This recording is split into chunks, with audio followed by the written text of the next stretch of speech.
हाँ तो नमस्कार दोस्तों, पावर स्टार पवन सिंह ने अपने न्यू सॉन्ग का रिकॉर्डिंग कंप्लीट किए हैं। तो चलिए उसी के बारे में जानते हैं। तो आप देख रहे हैं यूनिक भोजपुरी।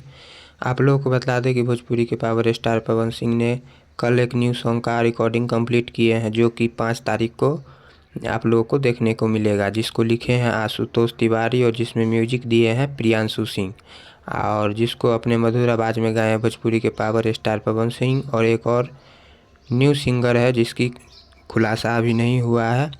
और आप लोगों को बतला दें कि ये सॉन्ग बहुत ही बड़े हाई लेवल पर इस सॉन्ग को शूट किया जाएगा, और अभी शूट नहीं हुआ है, इसका केवल रिकॉर्डिंग हुआ है। और आप लोगों को बतला दें कि ये सॉन्ग जब भी रिलीज़ किया जाएगा तो सारे गामा हम भोजपुरी के यूट्यूब चैनल पर रिलीज़ किया जाएगा। जी हाँ दोस्तों, सारे गामा हम भोजपुरी के यूट्यूब चैनल पर 5 तारीख को रिलीज़ किया जाएगा। तो आप लोग कितने एक्साइटेड हैं? और साथ ही साथ आप लोग को बतला दें कि भोजपुरी के पावर स्टार पवन सिंह का जो सॉन्ग आया था, ये आरा कभी हारा नहीं है, वो 100 मिलियन व्यू कंप्लीट कर लिया है।